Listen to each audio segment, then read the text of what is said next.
تاجر مایوس ہے؟ اصل میں یہ اس طرح ہی کہہ لے کہ جو ایک بہت بڑا قابل آدمی ہو اور وہ دنیا پہ اس کی دھاک بیٹھی ہوئی ہو لیکن وہ اپنے گھر کے معاملات صحیح نہ کر سکے. مجھے مطلب انفارچونیٹلی ہماری جو گورنمنٹ ہے، جو ہماری لیڈرشپ ہے، وہ بین الاقوامی سطح پہ تو بڑے افیکٹو نظر آ رہے ہیں، اور اس میں افیکٹو ہونے کی ایک خیر وجہ یہ بھی ہے کہ وہ چاہتے ہیں کہ ان کو بین الاقوامی ایکسیپٹیبلٹی ملے، اور اس میں وہ کافی کامیاب بھی ہیں. لیکن بالکل انفارچونیٹلی ہمیں جو اکنامک سطح ہے اس پہ ہماری کوئی ورکنگ نہیں ہے، کیونکہ جب تک ہم انڈسٹری کو گرو نہیں کریں گے، جب تک ہم تاجر کو، بزنس کو گرو نہیں کریں گے، لوگوں کو انکریج نہیں کریں گے، اور اس طرح لوگوں کی جو کیپیسٹی ہے اس کو دن بدن کم کرتے جائیں گے، تو فائنلی اس کا ایفیکٹ تو کنزیومر پہ ہی ہونا ہوتا ہے نا.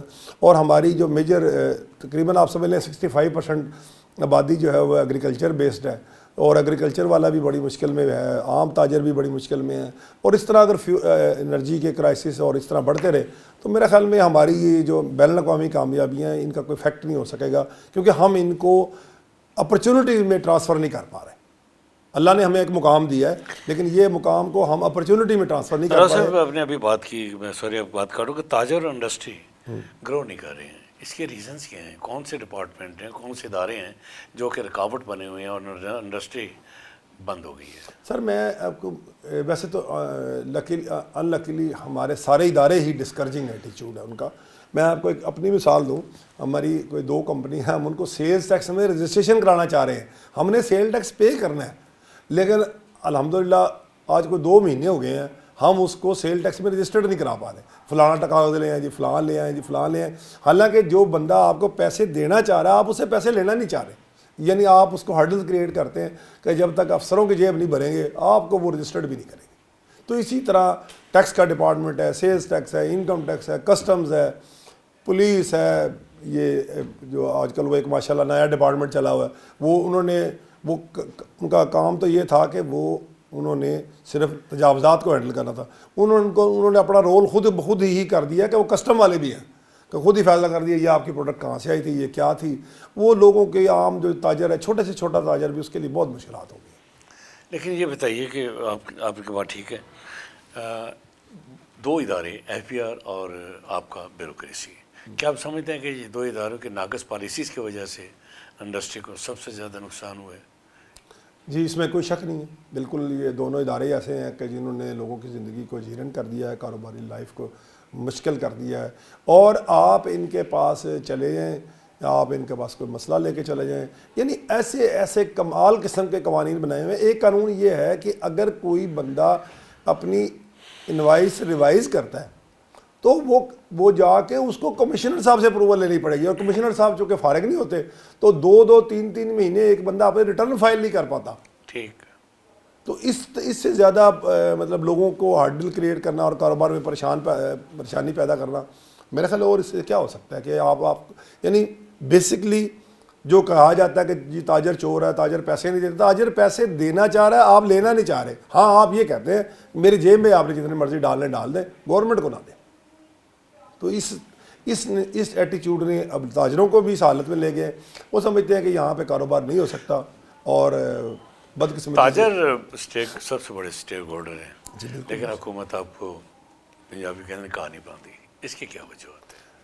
اس کی وجہ یہ ہے کہ جو اصل میں ہماری جو گورنمنٹ کا ایٹیچیوڈ ہے نا وہ ہے ایڈمنسٹریشن تھرو بیوروکریسی، جبکہ الیکشن جو ہوتے ہیں وہ اس لیے ہوتے ہیں کہ ایڈمنسٹریشن تھرو الیکٹڈ پیپلز. ٹھیک ہے نا. ہماری بدقسمتی یہ ہے کہ ہمارے ہاں چونکہ جو الیکٹڈ سسٹم ہے وہ کوئی اتنا اسٹرانگ نہیں ہے، تو ہم ان کو فائنلی بیوروکریسی پہ ڈیپینڈ کرنا تھا، اور بیوروکریسی کا بیسک سبجیکٹ یہ ہوتا ہے کہ مجھے کیا ملے گا.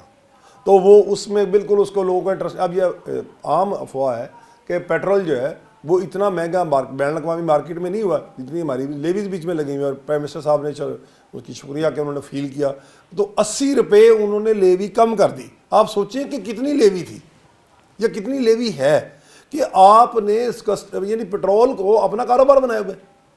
جو لوگوں سے بزنس لینا ہے وہ نہیں لے پا رہے. گورنمنٹ کے پاس اب کوئی آپشن نہیں رہ جاتی ان محکموں کی موجودگی میں کہ وہ ڈائریکٹ ٹیکسز لوگوں سے لے بس، کیونکہ جو انڈائریکٹ ٹیکسز ہیں، جو سسٹمز ہیں وہ بالکل کام نہیں کرتے. نہیں وہ بات نہیں میں کر رہا ہوں، کوئی مسئلہ نہیں، وہ ان کو لوگوں کو مشکلات اتنی پیش آ رہی ہیں، لوگوں کو کام نہیں کرنے دیا جا رہا. آپ چھوٹے سے چھوٹا دکاندار پریشان ہے، بڑے سے بڑا بزنس مین پریشان ہے. لوگوں کے پاس یقین کریں آپشن نہیں ہے، ورنہ لوگ یہ ملک چھوڑ کے چلے جائیں، اور جن کے پاس آپشن ہے وہ چلے جائیں. آپ کی جو تنظیمیں ہیں فیڈریشن کی سطح پہ، ابھی کل میں میاں جان نثار صاحب کی تقریر سن رہا تھا، وہ بھی کہہ رہی ہیں کہ کچھ آوازیں فیڈریشن سے بھی نہیں آ رہی.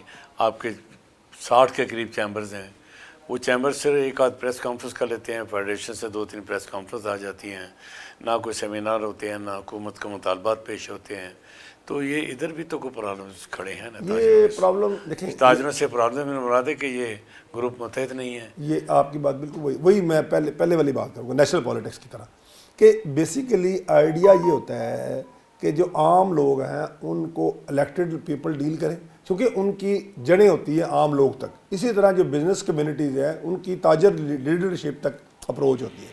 لیکن بدقسمتی سے ہماری جو ٹریڈ لیڈرشپ ہے اس نے بھی یہ فیل کر لیا ہے کہ بس آپ جو اوپر ٹاپ کلاس ہے اس کو خوش رکھیں، ان کی مرضی سے بیان دیں، وہ جیسا مناسب سمجھیں وہ ویسا آپ کر دیں، آپ لیڈر رہیں گے، آپ لوگوں کو بس آپ مطمئن رکھیں. میرے خیال میں جو عام بڑی لیڈرشپ ہے اسپیشلی جو فیڈریشن لیول پہ، ان کو عام بندوں کے معاملات سے کوئی انٹرسٹ بھی نہیں ہے. وہ کہتے ہیں جی میں منسٹر لگ جاؤں، یہ منسٹر لگ جائیں، وہ مجھے چیف صاحب بلا لیں، وہ مجھے FBR کا دروازہ میں کھول کے جاؤں. لیکن پس تو پھر تاجر رہنا. ہاں جی، چھوٹا تاجر پس رہنا. دیکھیں یہی تو پرابلم ہے دونوں جگہ پہ. وہ تو مسائل میں الجھا ہوا ہے. اس نے تو الجھنا ہی ہے. جب تک آپ اس کے مسائل کو، اس کی بات کو سننے والے کو نہیں ہے. میسج اوپر سے نیچے تک یہ چلا گیا ہے کہ آپ خوشامد کریں، آپ جو ٹاپ لیول پہ لوگ بیٹھے ہیں ان کی بات سنیں، ان کو سلام کریں اور ان کی پالیسیوں کو بڑھا چڑھا کے بیان کریں. بس آپ کی لیڈرشپ کا بڑے ہے. اب مطلب میں نام نہیں لینا چاہ رہا، ہمارے لاہور میں ایک فیڈریشن کے لیڈر صاحب ہیں ماشاء اللہ، روز، یعنی وہ ایک سیکٹری بنے ہوئے ہیں. وہ لیڈر نہیں ہیں، سیکٹری ہیں، ڈرائیور ہیں، بس یہی ان کی حیثیت ہے اور یہی ان کا کام ہے. آپ ان کے پاس، میں خود ان کے پاس 2-3 دفعہ میں چاہ رہا تھا کہ ڈیلیگیشن ایک اس میں لے کے جانا عمان، اور تو وہ انہوں نے کہا جی پہلے مجھے وہ ایجنڈا بتائیں جی. پھر میں نے ایجنڈا بتا دیا تھا. اچھا جی میں آپ کو بتاتا ہوں. میرا خیال ہے 6 مہینے ہو گئے ہیں انہوں نے مجھے ملنے کا ٹائم نہیں دیا. یعنی کہ وہ صرف یہ ہے کہ جی SM تنویر صاحب کے ساتھ ساتھ رہتے ہیں، ان کی تصویریں لگاتے ہیں، ان کی شام کو پوسٹیں لگاتے ہیں، پھر جب کہیں جانا ہوتا ہے تو وہ ان کے ڈرائیور ہوتے ہیں. یہی ان کی قابلیت ہے. ٹھیک. اچھا میں پروگرام کے دوسری کی طرف آتا ہوں. فاؤنڈر گروپ نے اپنا آئین دیا اور انہوں نے منشور بھی دیا اور اختیارات نچلی سطح پہ لے کے چلے گئے. ٹھیک ہے. اب مجھے نہیں پتا کہ میں نے آپ کو مکمل آئین نہیں پڑھا، کیا اس آئین میں ایک چیئرمین 2 سال کے لیے آئے گا، سیکرٹری 1 سال کے لیے آئے گا اور پھر نئے انتخابات ہوں گے؟ میں آپ سے یہ جاننا چاہتا ہوں کہ دوسرے گروپس جتنے بھی اس وقت 6-7 گروپس ہیں ان کے اندر شاید کاغذوں کی حد تک تو آئین یا منشور ہوں گے، لیکن کم از کم میری نظروں سے نہیں گزرے. اور جب آپ انتخابی پروسیس سے گزرتے ہیں وہاں پہ مجھے منشور انتخابی نعرے نظر نہیں آتے. تو یہ پہلا سٹیپ فاؤنڈر نے اٹھایا، اس کی بنیادی وجوہات کیا تھی؟ یہ سر ایک 100 سال کے بعد ٹریڈ پالیٹکس کی ریولیوشن کی طرف ایک اہم قدم. میں یہ بھی جاننا چاہتا ہوں کہ فاؤنڈر کے بارے میں کہا جاتا ہے کہ یہ 1 صدی کی ٹریڈ باڈی ہے، تو 1 صدی پہلے کوئی خیال نہیں آیا کہ آئین بھی بنانا ہے، منشور بھی بنانا ہے؟ ایکچولی کئی چیزیں وہ ایز اٹ از روٹین میں چل رہی ہوتی ہیں. میرے خیال میں جو پچھلا الیکشن تھا جی وہ ہماری ٹریڈ پالیٹکس کا ایک ریولیوشنری سٹیپ تھا، کیونکہ فاؤنڈر جیسے گروپ کو یہ پہلی دفعہ محسوس ہوا کہ ہمیں اس میں چینج کرنی چاہیے. اور وہ چینج یہ ہے کہ لیڈرشپ نیچے تک لے کے جائیں اور لیڈرشپ کو جواب دہ ہونا چاہیے، نہ کہ کارپوریٹ کے لیے بلکہ ایسوسیٹ کلاس کے لیے بھی، کیونکہ فاؤنڈر کا بیسکلی یہ تھا کہ یہ کارپوریٹ کلاس کی لیڈرشپ ہے اور یہ ایسوسیٹ کلاس سے اس کا کوئی رابطہ نہیں ہے. الحمدللہ جو اب نئی لیڈرشپ آئی ہے، آپ کے بھی نالج میں ہے، ہمارے بھی نالج میں ہے، اور ہمارے جیسے ورکر کو جس میں عزت دی گئی ہے. مطلب میں 30 سال سے فاؤنڈر میں ہوں، مجھے شاید کوئی اگر جو فاؤنڈر کے پریزیڈنٹ ہیں ماشاءاللہ ان میں سے کوئی اگر 1-2 میرے نام جانتے ہیں، شاید باقی جانتے بھی نہ ہوں. ٹھیک ہے. تو اس نے یہ ایک چینج لائی ہے. تو اسی میں یہ ایک چینج جو ہے اس کا حصہ ہے منشور، کہ آپ نے کچھ قانون کو سسٹمز انٹروڈیوس کرانے ہیں کہ جی اس کے اندر یہ نہیں کہ جو ایک دفعہ چیئرمین بن گیا وہ ساری عمر چیئرمین رہے گا. آپ کی چیدہ منشور میں کیا باتیں ہیں؟ کیا آپ تاجر کے لیے کرنا چاہ رہے ہیں؟ دیکھیں تاجر کے لیے جو کرنا چاہ رہے ہیں وہ میرا سب کو پتہ ہے کہ یعنی کہ پرابلمز کا سب کو پتہ ہے. تاجر کو ایک بیسک لفظ ہوتا ہے کہ ایک لوگ بہت سارے لوگ کہتے ہیں کہ جی تاجر کو عزت دو، لیکن پریکٹیکلی نہیں دیتے. آپ نے لوگوں کو ڈور سٹیپ پہ جانا ہے. ہم نے منشور سے زیادہ اس کو پریکٹیکلی پروو کیا ہے. ہم پیپر مارکیٹ میں گئے ہیں, ہم نے ایک ایک دکان کے اندر جا کے اس کو پوچھا ہے, اور ہمارے ماشاءاللہ جن لوگوں نے منشور کیا ہے, منشور ہمارا یہ ہے, وہ بتائیں مجھے. دیکھیں منشور کے 5-6 مطلب اس کے پوائنٹس ہیں. اس میں ہم نے لیڈرشپ کا ایک تو ہم نے اس کی سٹیج بنائی, یہ تو ابھی ڈیٹیل اس میں آئیں گی کہ جی لیڈرشپ جو ہے وہ فار ایور نہیں ہوگی. مطلب جو چیئرمین ہوگا وہ 3 سال کے لیے ہوگا, اور 3 سال کی وجہ بھی یہ ہے کہ بیچ میں یہ ایک الیکشن امیجیٹ ہے اور آ گیا ہے, اور تو ہم چاہتے ہیں کہ کم از کم 3 سال زیادہ نہیں ہے. 3 سال اس لیے نہیں زیادہ کہ ہم یہ سمجھ رہے ہیں کہ یہ ہمیں بالکل ایک بنیادی پوائنٹ سے نیچے سے اٹھانا پڑا ہے. تو شاید ہم اس سے جو آپ نے بات کی تھی کہ شاید ہم اس الیکشن میں وہ رزلٹس نہ لے سکیں جو ہم چاہتے ہیں, 28 میں لیں گے, جو ہم 2028 ہم بیسیکلی ورکنگ ہی 2028 کے لیے کر رہے ہیں, لیکن انشاءاللہ تعالی will be proved as a tough competitor.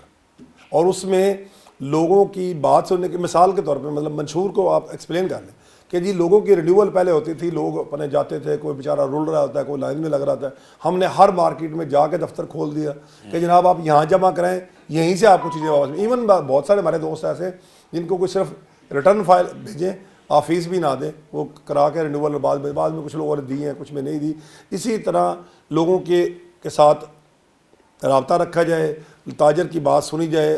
تاجر کو دیکھیں ایک تاجر کا جو سب سے بڑا چیمبر ہے نا, اس کا ایک کردار ہوتا ہے, یہ برج ہوتا ہے بٹوین ٹریڈ اور حکومت کا. تو سب سے بڑا جو آپ نے پہلے بھی بات کی تھی, وہ ہمارے بھی یہ ادارے وہ کام نہیں کر پا رہے ہیں کہ جو لوگوں کی تاجروں کی آواز ہے اس کو ایوان بالا تک پہنچائیں. صرف خوشامد کو کنسیڈر نہ رکھیں, اپنی لیڈرشپ کو. اب جس کو پتہ ہے کہ میں 3 سال کے لیے ہوں, تو وہ اس کو پتہ ہے میں 3 سال میں کوئی کام کروں گا تو آگے مجھے یاد رکھا جائے گا. ایک صاحب کو پتہ ہے کہ جی میرا ابا تھا اور اب میں ہوں, اب انشاءاللہ مجھے کوئی نہیں ہٹا سکتا, میرے بعد میرا بیٹا آ جائے گا. That's all. موروثی سیاست جو ہے اس کا نقصان یہی تھا. لیکن اور اس کو نقصان ایک اور چیز نے بھی پہنچایا کہ جو قابل لوگ تھے وہ بھی نہیں اب آگے پاتے, کیونکہ وہ اتنا غلط امپریشن چڑھ گیا کہ وہ لوگوں کے دماغ میں ہو گیا کہ موروثی سیاست نہیں ہونی چاہیے. اور جو لوگ ایون موروثی سیاست کے خلاف بات کرتے ہیں, وہ ایک جگہ پہ موروثی سیاست کے خلاف بات کر رہے تھے, دوسری جگہ پہ اسی موروثی آدمی کو سپورٹ کر رہے ہوتے.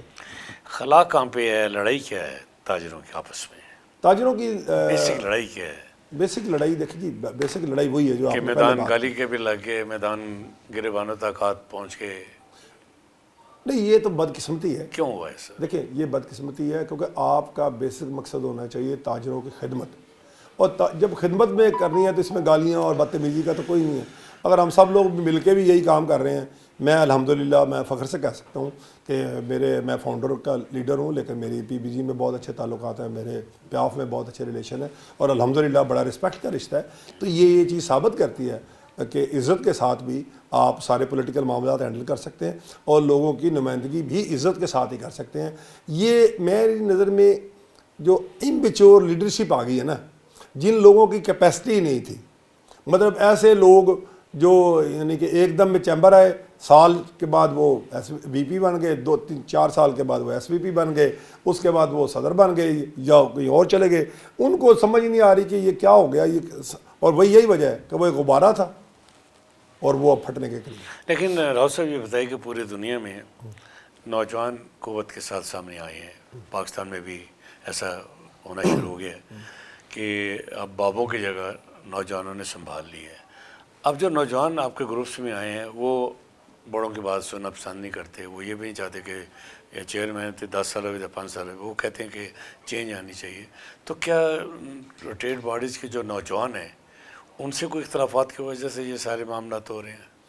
نہیں, میرا نہیں خیال, کیونکہ دیکھیں میں جیسے تک فاؤنڈر کی بات کر رہا ہوں, وہ یہ تھا کہ ہماری جو لیڈرشپ تھی وہ خاصی سینئر ہے, ایج میں وہ تقریباً 80+ تھے, وہ مارکیٹوں میں نہیں جا پا رہے تھے, لوگوں سے کوآرڈینیٹ نہیں کر رہے تھے, ان کی صحت, ان کے حالات, اور وہ کارپوریٹ کلاس کے میجورٹی تھی, ان کا رابطہ بھی لوگوں سے کم تھا. تو میرے خیال میں انہوں نے جو چینج لائی ہے یہ بیسیکلی یہی ہے کہ ان کی کوآرڈینیشن نیچے سے اوپر تک ہو. لیکن میں اس پہ بلیو نہیں کرتا کہ آپ بڑے لیڈر کو مانیں نہ. دیکھیں اگر والد جو ہے وہ اپنے جائیداد کا حصہ یا اپنے گھر کے ایڈمنسٹریشن دے دیتا ہے تو اس کا مطلب یہ نہیں ہے کہ والد کا اختیار ہی ختم ہو گیا. ہمارے لیے ہمارے سینئر لیڈرشپ قابل عزت تھے, قابل عزت ہیں, اور ہمیشہ قابل عزت رہیں گے. وہ ہمارے فادر فگر ہیں, ہمارے لیے ایکسیپٹیبل ہیں, اور وہ ان کی وجہ سے ہماری بڑی مارکیٹ میں عزت ہے, تو ہم ہمیشہ ان کو کریں گے. ہاں, کچھ کام جو وہ نہیں کر پاتے, جہاں پہ وہ اپروچ نہیں کر پاتے, ہم وہاں پہ کریں گے اور ہم ان کو جواب دیں, ہم ان کے ساتھ بیٹھتے ہیں, ڈسکس کرتے ہیں, ہم ان سے مشورہ لیتے ہیں. صرف یہ تھا کہ پہلے وہ خود کر رہے تھے, خود وہ کام وہ نہیں کر پاتے جو آج کل کی لیٹسٹ ریکوائرمنٹ ہے. میرا ایک یہاں پہ سوال بنتا ہے جی کہ 24 کا الیکشن ہوا, اپوزیشن نے الزامات لگائے, لیکن اپوزیشن بھی تو سوئی ہوئی ہے, اپوزیشن بھی تو اس طرح کے احتجاج نہیں کر پا رہی ہے, اپوزیشن بھی تو جو سوئے ان کو جگا نہیں رہی ہے. اپوزیشن الزامات کی حد تک ہے, لیکن ابھی تک وہ یا پروف نہیں دے سکے, اور جب بھی کوئی مسئلہ ہوتا ہے تو اپوزیشن ایک آدھ بیان دیتی ہے, اس کے بعد خاموشی ہو جاتی ہے. ٹریڈ پارٹیز کے اندر اپوزیشن کا کیا رول ہونا چاہیے؟ میرے خیال میں نا لاہور چیمبر کی حد تک تو یہ ہوا کہ وہ جو ریزلٹس تھے وہ بالکل ان ایکسپیکٹڈ تھے. ٹھیک ہے, میرے خیال میں اپوزیشن بڑے عرصہ تک تو اس صدمے سے نہیں نکل سکی کہ یہ کیا ہو گیا. دے ور ناٹ ایکسپیکٹنگ, بلکہ تو ابھی تک نہیں نکل سکے. ابھی تک نہیں نکل سکے. لیکن ایک بات آپ یہ کہہ رہے ہیں کہ یہ اسٹیپ نہیں لیے گئے, الیکشن کو چیلنج کیا گیا, اور اس میں الیکشن کو ابھی بھی اسٹے آرڈر پہ چل رہا ہے. ان کو دیکھیں, جو گیلانی صاحب تھے ان کو 25,000 روپے جرمانہ ہوا تھا, تو he was fired from prime ministership. جی ٹھیک. اور ہمارے لاہور چیمبر کو ماشاءاللہ 1 لاکھ روپے جرمانہ ہوا ہے, ہم دیدہ دلیری سے آگے اسٹے آرڈر لے کے چل رہے ہیں, اور ہماری چونکہ کورٹ کا سسٹم بھی ایسا ہی ہے. تو یہ نہیں ہے. اور اسی طرح ای او میں ایکسٹرا آرڈنری جنرل میٹنگ میں انہوں نے لوگوں کی فیس بڑھانی شروع کی. خواہ وہ اپوزیشن سے 15 لوگ ہی آئے, لیکن دے ور افیکٹو. آپ یہ دیکھیں کہ جو رینیولز ہو رہی ہے وہ پرانے ریٹ پہ ہو رہی ہیں, اور وہ فیس نہیں بڑھا پائے. تو میرے خیال میں بیسیکلی تو اب اس وقت تو ہم ممبرس کے رائٹس کو پروٹیکٹ کرنے کی کوشش جاری ہے, اور ان شاء اللہ تعالیٰ میں فاؤنڈر کی پوائنٹ آف ویو سے کہہ رہا ہوں کہ جو نیکسٹ لیڈرشپ آئی ہے وہ بالکل ہر وقت حاضر ہے, اور ہم ہر ڈیلی ہمارے جو چیئرمین صاحب ہیں بالکل ان کے بارے میں یہ کہہ سکتے ہیں کہ وہ 24/7 اویلیبل ہوتے ہیں. اور الحمدللہ مجھے بھی یہ اعزاز حاصل ہے کہ وہ جب کبھی جہاں پہ انہوں نے کہا کہ جانا ہے تو ان شاء اللہ تعالیٰ ہم حاضر ہوتے ہیں. تو یہ پہلی دفعہ ایسا ہوا ہے فاؤنڈر کی لائف میں کہ آپ ہر بندے کے ایکسیس میں, ہر بندہ آپ سے بات کر سکتا ہے. راز صاحب, پروگرام کے آخر میں آپ سے یہ سوال کرنا چاہوں گا, آپ کے ذہن میں کوئی ایسی تجاویز ہیں کہ گن سے بچا جائے, الزامات سے بچا جائے, کردار کشی سے بچا جائے, اور یہ تاجر اس پروسیس میں چلے جائیں جو کہ جم خانہ کا الیکشن کا بڑا خوبصورت ماحول ہوتا ہے, نہ بینرز ہوتے ہیں, نہ پوسٹرز ہوتے ہیں, لوگ آتے ہیں ووٹ ڈال کے چلے جاتے ہیں, نہ نعرے ہوتے ہیں. کیا یہ ماحول ٹریڈ باڈیز کے اندر نہیں آ سکتا؟ آپ کے ذہن میں کیا تھا؟ ایک تو جم خانہ کی سیاست کا فرق ہی ہے کہ وہاں پہ انتہائی میچور لوگ ہوتے ہیں, اور اس کا ایک کرائٹیریا ہے. Elite class. اچھا, جب چیمبر میں آ گیا تو ماشاءاللہ اب یعنی پہلے ہم کہتے تھے کارپوریٹ کلاس میں ایک انڈسٹری کلاس ہوتی ہے, اب اس میں کارپوریٹ کلاس میں تاجر بھی آ گئے ہیں, دکاندار بھی آ گئے ہیں. دوسرا یہ ہوا کہ وہ جب بہت نیچے جانے کا نقصان یہ ہوا کہ مطلب جو کوئی امیچور لوگ تھے, کوئی ان پڑھ لوگ تھے, کوئی ان پڑھ بھی نہیں میں کہہ سکتا, ان پڑھ لوگ بڑے سمجھدار ہوتے ہیں, لیکن بعض لوگوں نے ایسا وہ ایک ماحول کریٹ ہو گیا کہ گالم گلوچ کو بڑا لیڈرشپ سمجھا جاتا ہے, بڑی دلیری سمجھا جاتا ہے. میرے خیال میں ابھی بھی یہ ہو سکتا ہے کہ ہم سیاست کریں لیکن ایک دوسرے کی عزت کریں, پیار محبت سے بیٹھیں, بات سنیں, اور ہم سارے مل کے تاجر کی سہولت کے لیے پیدا کریں. ایک بات میں بتاؤں, جو کام کرے گا اس کو ضرور عزت ملے گی. یہ آپ لڑنے سے, گالیاں دینے سے عزت میں اضافہ نہیں ہوتا.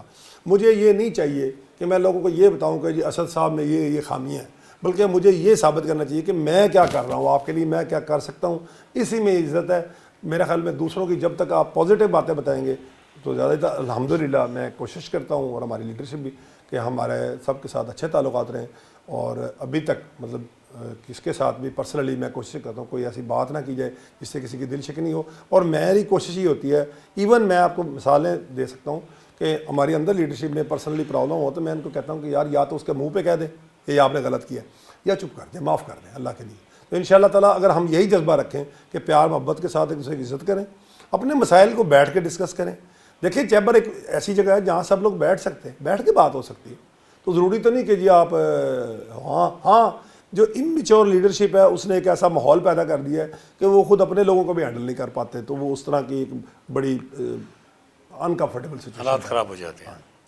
راؤ صاحب, آپ کی آمد کا بہت شکریہ. اسی بات کے ساتھ اجازت دیجیے. اللہ حافظ.